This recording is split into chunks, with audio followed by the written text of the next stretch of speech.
નમસ્કાર બાળમિત્રો, ધોરણ 6 વિષય વિજ્ઞાન વિષય પદાર્થોનું વર્ગીકરણ. આપનું સ્વાગત છે.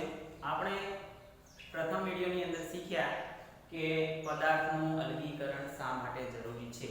આપણે પદાર્થોને અલગ અલગ શા માટે કરવા જોઈએ, એની ઘણી બધી જુદી જુદી રીતો આપણે જોઈએ. એમાં આપણે થોડીક રીતો કે જે સામાન્ય છે, સીધી સાદી વસ્તુમાં આપણે ઘરમાં પણ જોતા હોઈએ છીએ તેવી રીતો: વીણવું, છડવું, ઉપણવું, ચાળવું અને ગાળવું. આ 5 પદ્ધતિ આપણે આ વિડિયોની અંદર જોઈશું. તો સૌથી પહેલી પદ્ધતિ છે વીણવું. તો આ બધી પદ્ધતિઓ શા માટે અને કેવા ઘટકો અલગ કરવા માટે જરૂર પડે છે તેના વિશે આપણે સમજીશું. વીણવું.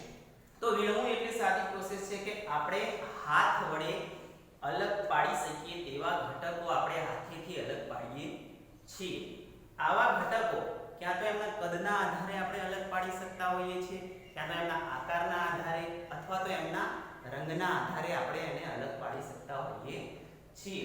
દાખલા તરીકે આપણે એવા ઘટકોનું મિશ્રણ કે જેને આપણે બરાબર રીતે જોઈ શકીએ છીએ, એમનો ભેદ આપણે પારખી શકીએ. જો એવું મિશ્રણ હોય તો આપણે એને વીણવાની પદ્ધતિથી અલગ કરી શકીએ છીએ. એટલે કે આ પદ્ધતિની અંદર સરળતાથી જોઈ શકાય એવા, હાથેથી પકડી શકાય તેવા ઘટકો હોય તો વીણવાની પદ્ધતિથી આપણે તેને અલગ કરી શકીએ છીએ. આપણા ઘરમાં ઘઉં હોય, બાજરી હોય, ચોખા હોય, તો આવી બધી જે અનાજ છે એને વાપરતા પહેલા આપણે વીણતા હોઈએ છીએ કે તેમાંથી ઘન કચરો અલગ પાડીએ, કાંકરા અલગ પાડીએ, ફૂતરા અલગ પાડતા હોઈએ છીએ. તો વીણવાની પદ્ધતિની અંદર આપણે હાથેથી વીણીને અલગ પાડીએ તો એને વીણવું કહીએ છીએ. ઉદાહરણ તરીકે જુદા જુદા ફળો ભેગા થઈ ગયા હોય, સફરજન, જામફળ, કેરી, આ બધા મોટા મોટા કદના ફળો છે, તો એમને આપણે આકારના આધારે અલગ પાડી શકીએ, તો એને પણ આપણે વીણવું કહી શકીએ. બીજી પદ્ધતિ છે છડવું. તો છડવું એટલે શું? કે છડવું એટલે કે આપણે ધોકા વડે અનાજને અલગ પાડીએ અથવા તો એને જોડીને અલગ પાડવાની પદ્ધતિ હોય એને છડવું કહે છે. આપણે ખેતરની અંદર ઘઉંના ડુંડા હોય, બાજરીના ડુંડા હોય, તો એની અંદર ઘણી મોટી માત્રાની અંદર આવા અનાજ હોય છે, તો એને આપણે વીણીને અલગ કરી શકતા નથી. ડુંડામાંથી આપણે ઘઉંના જે ડુંડા હોય એમાંથી આપણે ઘઉં વીણી શકીએ? ના વીણી શકીએ. બાજરીના ડુંડામાંથી આપણે બાજરીના દાણા અલગ પાડી શકીએ વીણીને? ના પાડી શકીએ. તો એના માટે કરીને આપણે એને જોડવા, ધોકા વડે જોડી શકીએ અથવા તો બળદગાડા વડે જોડી શકીએ. અત્યારના સમયની અંદર થ્રેસરનો ઉપયોગ થાય છે. તે થ્રેસરની અંદર આપણે ડુંડા નાખી દઈએ અને ડુંડા નાખ્યા પછી એને ગોળ ગોળ ફેરવવામાં આવે એટલે બરાબરના જોડાય અને તેમાંથી ઘઉં અને બાજરી અને અલગ થઈ જતા હોય છે. તો જોડવાની પદ્ધતિ એટલે કે છડવાની પદ્ધતિ, કે બરાબરના ધોકા વડે આપણે ડુંડામાંથી દાણા અલગ કરીએ, કે અનાજના ડુંડામાંથી દાણાને અલગ કરીએ, એ પદ્ધતિને છડવું કહે છે. ધોકા વડે કરી શકાશે, બળદ વડે કરી શકાશે, અત્યારે મોટા ભાગે થ્રેસર વડે દાણા છૂટા પાડીએ છીએ. ઉપણવું. તો ઉપણવું પદ્ધતિ શા માટે? વીણવાની અંદર હાથેથી વીણી શકીએ છીએ, ઘણો મોટો જથ્થો હોય તો છડવાની પદ્ધતિનો ઉપયોગ કરીએ છીએ. ઉપણવું શા માટે? તો ઉપણવું પદ્ધતિ આપણે ઘરે જોઈ હોય તો આપણે મમ્મી હોય કે બેન હોય શું કરતા હોય છે? અનાજનો જથ્થો લેતા હોય છે, અમુક ઊંચાઈ સુધી ઊભા રહેતા હોય છે, નીચે પાથરણો પાથરીને એને ઉપરથી નીચે અનાજ નાખતા હોય છે. આપણે જોઈએ મિત્રો તો શું હોય કે અનાજનો ઢગલો નીચે ઢગલો થતો હોય છે અને ફોતરા ઉડીને આગળ જાય છે. તો આ પદ્ધતિની અંદર આપણે પવનનો ઉપયોગ કરવાનો છે અને ઊંચાઈનો ઉપયોગ કરવા છે. આપણે અમુક ઊંચાઈએ ઊભા રહીને અનાજ કે કોઈ પણ જથ્થો હોય કે જેની અંદર ભારે વસ્તુ અને પહોળી વસ્તુ અલગ કરવાની છે. વજનમાં ભારે વસ્તુ અને હલકી વસ્તુ. દાખલા તરીકે ઘઉં હોય તો ઘઉંની અંદર ફોતરા હોય, રેતી જેવો કચરો હોય કે જે હલકી વસ્તુ હોય એને આપણે ઊંચાઈ ઉપરથી ફેંકીશું, નીચે નાખીશું તો પવનના કારણે શું થશે કે હલકો કચરો ઉડીને થોડો દૂર પડશે અને જે આપણું અનાજ છે, જે આપણા ઉપયોગનું છે તે આપણી પાસે રહેશે. એટલે કે ટૂંકમાં ઉપણવાની ભારે કચરો અને હલકો કચરો પવન અને ઊંચાઈની મદદથી આપણે અલગ કરીએ છીએ. આપણે સુપડાની મદદથી કરતા હોઈએ છીએ. સુપડાની મદદથી આપણે ઊંચાઈથી નાખીએ અને કોતરા અલગ કરતા હોય. આવી બધી પ્રોસેસો કે વીણવું, છડવું, ઉપણવું આપણા ઘરમાં સામાન્ય એક પ્રોસેસ હોય જ છે. બરાબર. હવે ચાળવું, તો ચાળવું પદ્ધતિ પણ આપણે જાણીએ છીએ કે ઘઉં ચાળીએ, ચોખા ચાળીએ, બાજરી ચાળીએ, તો ચાળવું પદ્ધતિ સામાન્ય. તો આમાં આપણે કદ યાદ રાખવું કે અલગ અલગ કદના પદાર્થોને અલગ કરવા માટે ચાળવાનો ઉપયોગ થાય છે.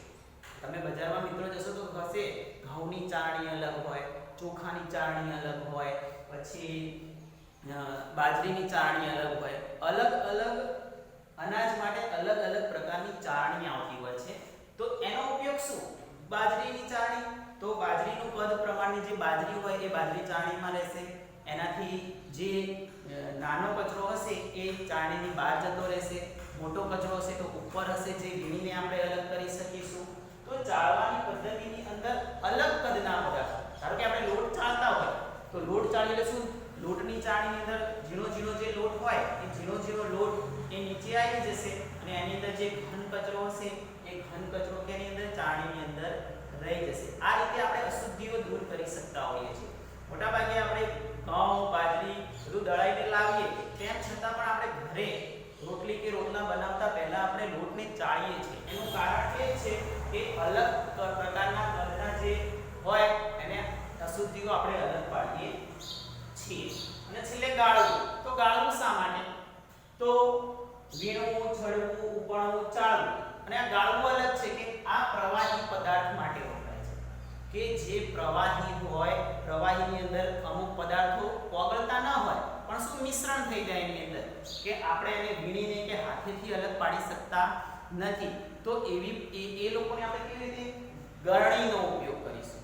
ધારો કે સવારે ચા પીએ તો ચાની અંદરથી ચાનો ભૂકો આપણે હાથેથી કાઢી શકતા નથી. એના માટે આપણે ગળણીનો જરૂર પડે છે. તો પાણીની અંદર અદ્રાવ્ય પદાર્થો, પાણીની ઉપર તરતો કચરો કે જે પાણીમાં ઓગળતો નથી તેવો કચરો આપણે અલગ કરવા માટે ગાળવું પદ્ધતિનો ઉપયોગ કરીએ છીએ. અને ગાળવાની પદ્ધતિથી પ્રવાહીમાં રહેલી અશુદ્ધિઓ ગળણીમાં રહી જાય છે અને આપણને પીવા યોગ્ય જે પ્રવાહી હોય આપણને મળે છે. એની પ્રોસેસ આપણે રોજે રોજ સવારમાં ચા પીતી વખતે આપણે એનો અનુભવ કરીએ છીએ. ધારો કે લીંબુનો શરબત બનાવ્યો તો લીંબુના શરબતની અંદર લીંબુના ઢાળિયા હોય, લીંબુના કૂચા હોય, તો એ આપણે શરબતની અંદર ન લેવા હોય તો આપણે શું કરીએ છીએ? ગાળી દઈએ છીએ. તો આ બધી જ પ્રોસેસ વીણવું, છડવું, ઉપણવું, ચાળવું, ગાળવું આ પદ્ધતિ કેમ વપરાય છે એ આપણને ખ્યાલ હોવો જોઈએ. તો વીણવું પદ્ધતિ આપણે જોઈ શકીએ એવા પદાર્થો, અલગ અલગ કદના પદાર્થો આકારના આધારે અલગ પાડી શકીએ છીએ અને આપણે એને પકડી શકીએ છીએ એટલા માટે અલગ કરી શકીએ છીએ. છડવું પદ્ધતિ, તો છડવુંની અંદર ઘણા બધા દાણાઓ હોય છે જેને હાથેથી નથી છૂટા પાડી શકતા, એટલા માટે આપણે ધોકા વડે, બળદ વડે કે થ્રેશરનો ઉપયોગ કરીને કાઢીએ છીએ. ઉપણવું, આ પદ્ધતિની અંદર ભારે અને હલકા પદાર્થોને અલગ કરવા માટે આ પદ્ધતિ વપરાય છે. એમાં પવન અને ઊંચાઈનો ઉપયોગ થાય છે. ચાળવું, તો ચાળવાની અંદર અલગ અલગ કદના પદાર્થોને અલગ કરવા માટે ચાળવું વપરાય છે. અને ગાળવું સ્પેશિયલ શેના માટે? પ્રવાહી પદાર્થો માટે, કે જેની અંદર જે ઘન કચરો ઓગળ્યો નથી તેને આપણે અલગ કરીએ છીએ. તો વિદ્યાર્થી મિત્રો, આ પાંચે પાંચ રીત આપણને ખબર હોવી જોઈએ કે કઈ પદ્ધતિ કોના માટે વપરાય છે. એટલા માટે કરીને આપણે કોઈવાર પ્રશ્ન પૂછાય કે ધારો કે આપણી પાસે ભારે અને હલકો કચરો છે, અલગ કરવા માટે કઈ પદ્ધતિ વપરાશે? તો આપણને ખ્યાલ આવવો જોઈએ મિત્રો, કઈ પદ્ધતિ વપરાશે? ઉપાડવું. તો આ રીતે આ પાંચે પાંચ પદ્ધતિ માટે પ્રશ્ન પૂછી શકાય તો આપણને આવડી શકે. અસ્તુ. જય હિન્દ, જય ભારત.